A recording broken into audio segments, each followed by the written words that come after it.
Intro Jackie Coogan, a name that carries both great fame and deep tragedy. Once the biggest child star of early Hollywood, his cherubic face and expressive eyes won the hearts of millions in The Kid, 1921, where he starred alongside the legendary Charlie Chaplin. But behind the glamour was a life filled with hardships, marked by devastating losses, betrayal by his own family, and a relentless struggle to reclaim his place in the world. Yet despite everything he endured, Coogan left behind a powerful legacy that forever changed how Hollywood treats child actors. So how did Jackie Coogan go from unprecedented stardom to heartbreaking downfall? Let's take a deep dive into his incredible journey. 1. Childhood and family. Jackie Coogan was born on October 26, 1914, in Los Angeles, California, into a world of entertainment. His father, John Henry Coogan Sr., known as Big Jack, was a vaudeville comedian and dancer, while his mother, Lillian Rita Dolliver, had been a child actress known as Baby Lillian. With parents so deeply immersed in show business, it was only natural that Jackie would follow in their footsteps.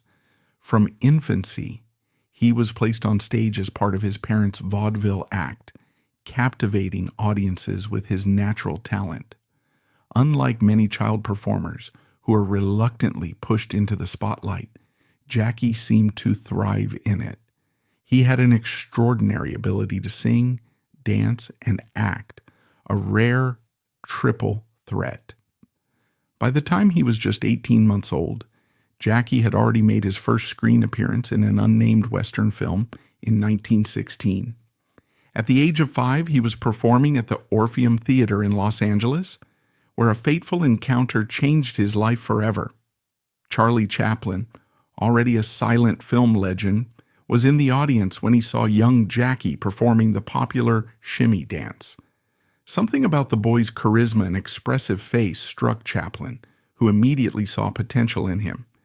He cast Jackie in a small role in A Day's Pleasure, 1919, but it was The Kid, 1921, that turned Jackie into one of Hollywood's first true child stars. As Jackie's fame skyrocketed, his family remained deeply involved in his career. His father, John Coogan Sr., took on the role of both manager and protector, ensuring that Jackie's earnings were handled responsibly. His younger brother, Robert Coogan, born in 1924, also pursued acting, though he never reached the same level of stardom. The Coogan family seemed tightly knit, bound together by both blood and the entertainment industry. But beneath the surface, trouble was brewing. In May 1935, when Jackie was 20 years old, tragedy struck. He was traveling home from a dove hunting trip in San Diego when the car he was in swerved off the road and crashed. His father, his best friend, actor Junior Durkin, and 2 other passengers were all killed instantly. Jackie was the sole survivor. The loss of his father was devastating, not just emotionally, but also financially.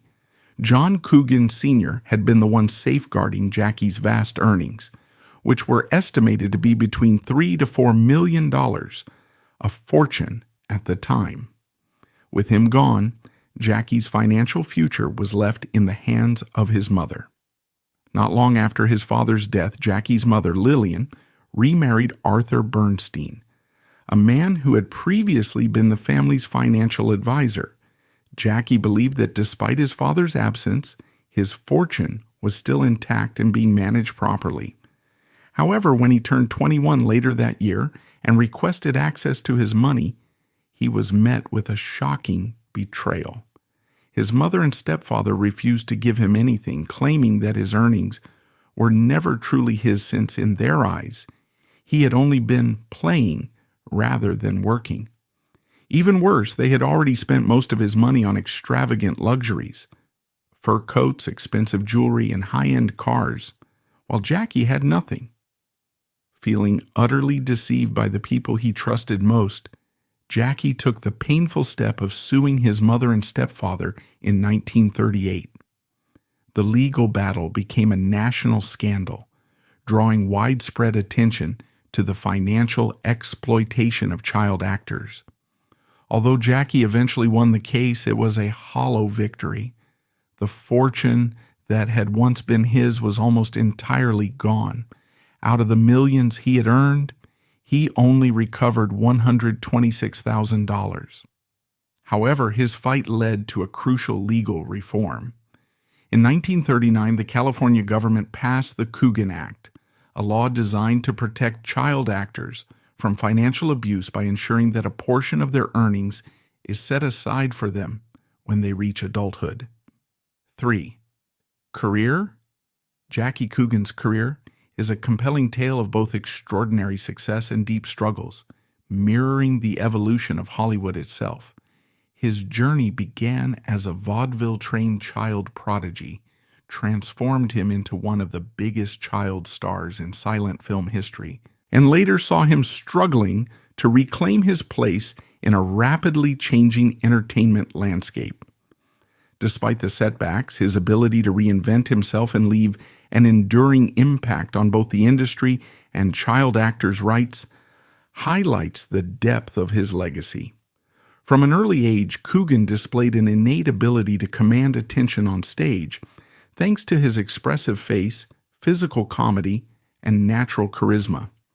His breakthrough came in 1921 when Charlie Chaplin cast him as the lead in The Kid, a film that became a landmark of silent cinema. Coogan's performance as an orphaned boy taken in by Chaplin's tramp character was equal parts heartwarming and heartbreaking, with his ability to convey raw emotion setting him apart from other child performers of the era.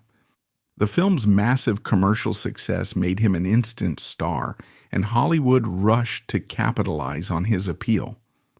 The following year, Coogan was cast as Oliver Twist in the 1922 film adaptation of Charles Dickens's classic novel. This role further solidified his status as the first true child superstar. During the 1920s, his image became synonymous with youthful innocence and charm, leading to widespread merchandising. Coogan's face adorned lunchboxes, toys, peanut butter jars, and even children's clothing, making him one of the first child actors to be successfully marketed as a brand. At his peak, he was earning an estimated $4 million, an extraordinary sum at the time, starring in films such as Daddy, 1923, Long Live the King, 1923, and A Boy of Flanders, 1924. However, as with many child stars, growing up posed a significant challenge. As Coogan entered his teenage years, his cherubic face changed, his youthful innocence faded, and Hollywood lost interest. Unlike some child actors who successfully transitioned to adult roles, Coogan found himself pushed out of the limelight. Studios, once eager to cast him, moved on to younger, fresher faces. He attempted to stay relevant by taking on roles in early sound films, such as Tom Sawyer, 1930, and Huckleberry Finn, 1931. But audiences were no longer as captivated by him as they had been a decade earlier. By the early 1930s, Coogan's once thriving career was in rapid decline, and his personal life was marred by devastating tragedies. In 1935, he was involved in a horrific car accident that killed his father, best friend, and 2 other passengers, leaving him as the sole survivor. This event not only shattered him emotionally, but also led to a betrayal that defined his later years.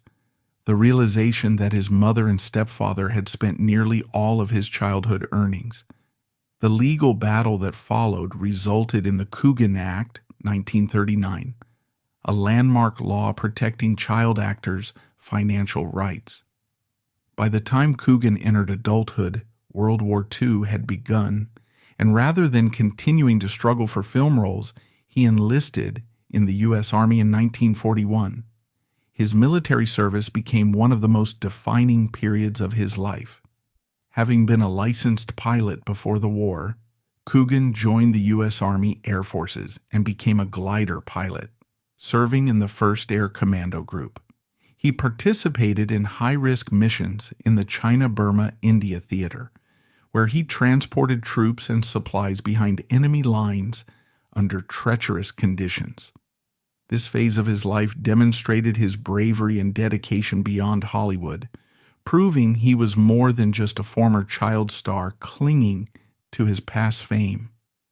After the war, Coogan attempted a Hollywood comeback, but his earlier fame proved to be more of a burden than an asset. Unlike some child actors who successfully transitioned to adult stardom, he struggled to find meaningful roles. Throughout the 1950s, he appeared in smaller film and television roles, including guest spots on shows such as the Ford Television Theater and The Martha Raye Show. But he never regained the prominence he once held. He became a character actor rather than a leading man, accepting that his days as Hollywood's golden boy were long behind him. However, fate had one more major role in store for him. In 1964, Coogan was cast as Uncle Fester in The Addams Family, a role that revitalized his career and introduced him to a whole new generation of fans. The character was a bizarre yet lovable eccentric, perfectly suited to Coogan's comedic timing and expressive physicality, traits that had made him a silent film star decades earlier. Despite the heavy makeup and prosthetics that transformed him into the bald, wild-eyed Fester, audiences recognized the same spark that had once made him America's favorite child actor. The show only lasted 2 seasons, 1964 to 1966, but it became a cultural phenomenon, and Coogan's portrayal of Uncle Fester remained iconic for years to come. Following The Addams Family, Coogan maintained a steady presence in television, appearing in shows like Perry Mason, The Brady Bunch, and Hawaii Five-0.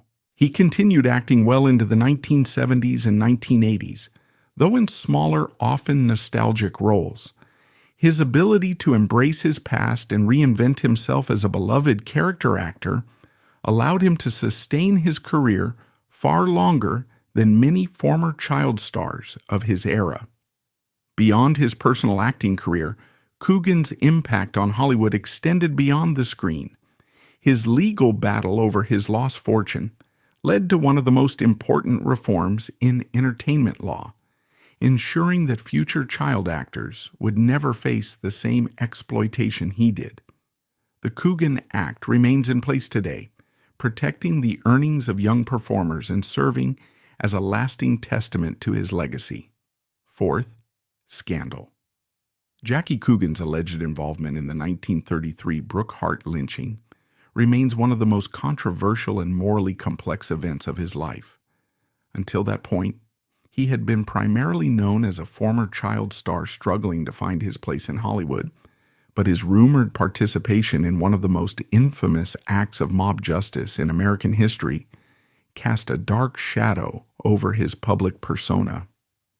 The incident not only raised serious ethical questions about vigilante justice, but also revealed how public outrage and deep emotions can override the legal system, leading to brutal, lawless retribution.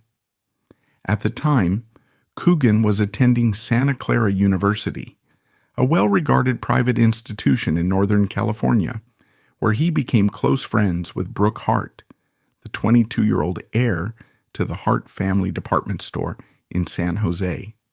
Hart was well-liked, known for his charming personality and prominent social status. His sudden and horrific kidnapping and murder sent shockwaves through California and the entire nation, igniting widespread outrage and a desperate call for justice. On November 9, 1933, Hart was abducted in broad daylight just outside his family's department store. His father, Alexander Hart, quickly received ransom demands, prompting hope that his son might still be alive. However, just days later, the devastating truth was revealed. Hart had already been murdered, and his body was thrown into the waters of San Francisco Bay.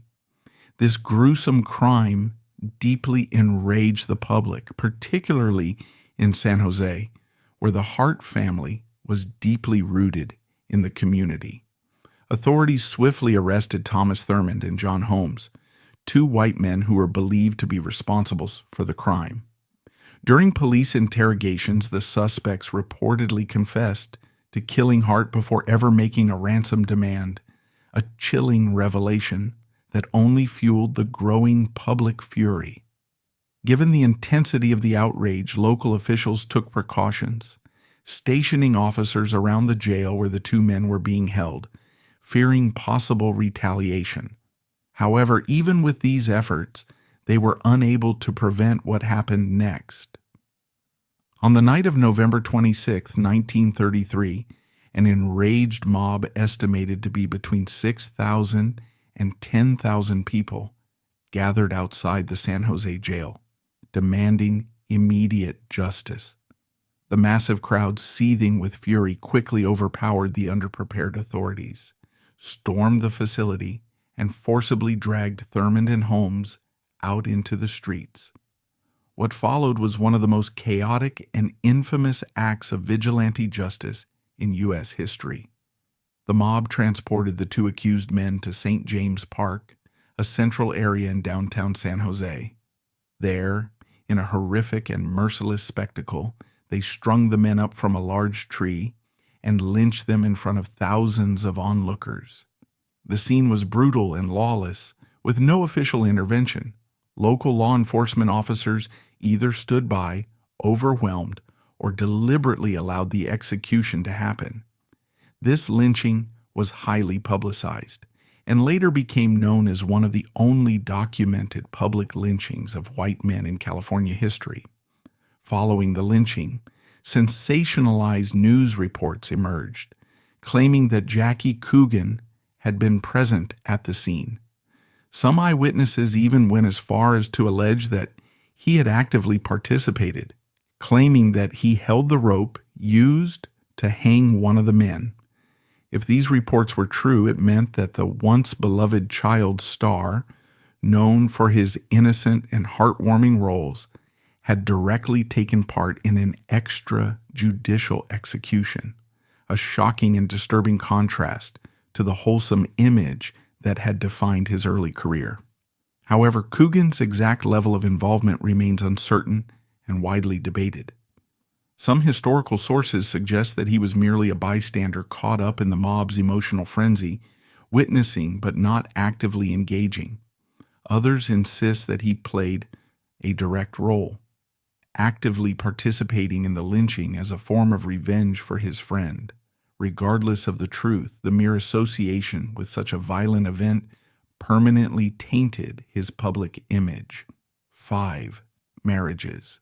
Jackie Coogan's romantic life was marked by tumultuous relationships, emotional turbulence, and a relentless search for stability. Across 4 marriages, he experienced passionate beginnings, bitter endings, and eventually lasting companionship, each chapter reflecting the shifting circumstances of his personal and professional life. His first marriage, from 1937 to 1939, was to Betty Grable, a Hollywood starlet whose career was on the rise. At the time, Coogan was still recovering from his financial and emotional struggles, having lost both his father and his childhood fortune in the mid-1930s. Grable, known for her beauty and charm, was one of the most sought-after actresses of the era, and their marriage initially captivated the public. However, financial strains and Coogan's declining career took a toll on their relationship. Meanwhile, Grable's own stardom was rapidly growing, creating a power imbalance that only widened the rift between them. Their marriage, though glamorous on the surface, was built on shaky ground, and after just 2 years, they decided to divorce. Grable went on to become one of the most iconic pin-up girls of World War II, while Coogan struggled to find his place in Hollywood. His second marriage, from 1941 to 1943, was to Flower Perry, a nightclub cigarette girl, nearly 10 years his junior.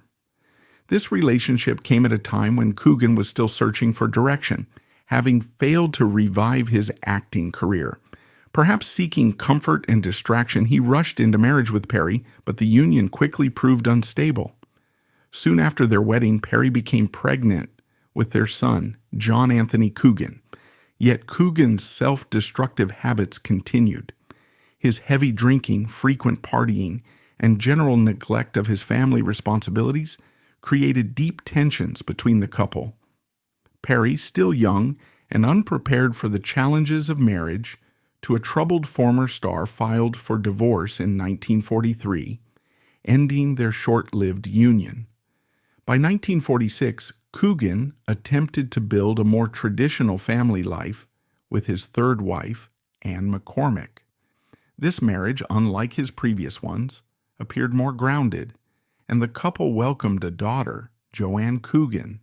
However, Coogan's struggles with financial instability and emotional trauma lingered, making it difficult for the marriage to thrive. Despite their efforts to make it work, the relationship fell apart after 5 years, leading to their divorce in 1951. It wasn't until his fourth marriage in 1952 that Coogan finally found the stability he had long sought. He married Dorothea Hanson, a professional dancer, and together they built a lasting, loving partnership. Unlike his previous relationships, which had been overshadowed by career struggles and personal demons, this marriage offered consistency and genuine companionship. The couple had 2 children together, and Dorothea remained by Coogan's side for the rest of his life. Other relationships. Jackie Coogan's relationship with Charlie Chaplin was not just a professional collaboration, but a profound and deeply personal connection that left an indelible mark on both of their lives. Chaplin not only discovered and mentored Coogan, but their work together in The Kid, 1921, became one of the most defining films of Chaplin's career, shaping both his artistic vision and his emotional storytelling.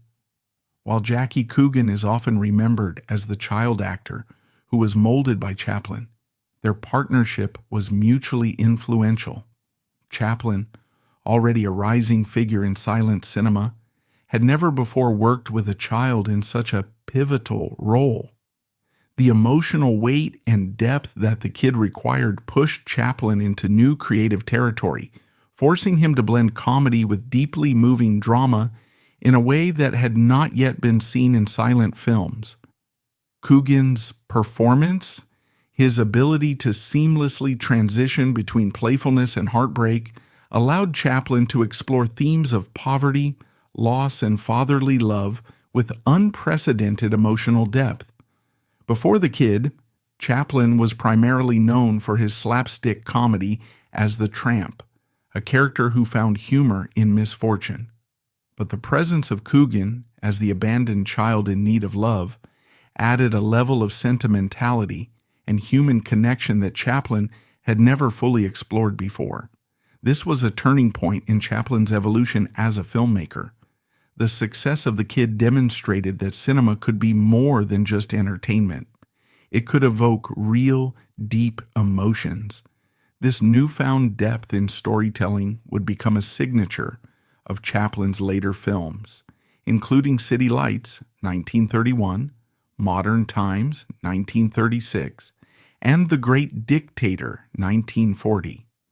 Coogan's ability to embody innocence and vulnerability also helped refine Chaplin's portrayal of the Tramp, reinforcing the character's role as a protector of the underprivileged.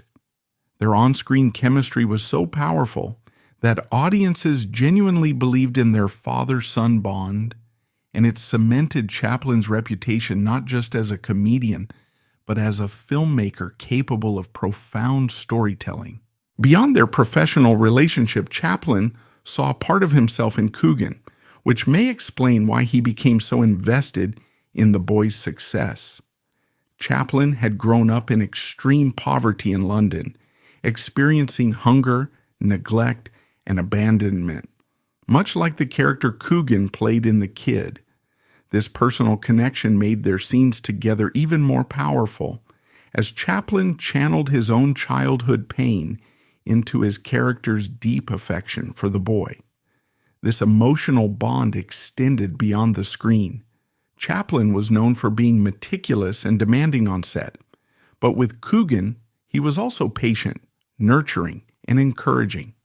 He personally coached Coogan on comedic timing, mime techniques, and emotional expression, ensuring that the young actor could match the nuance of his own performance.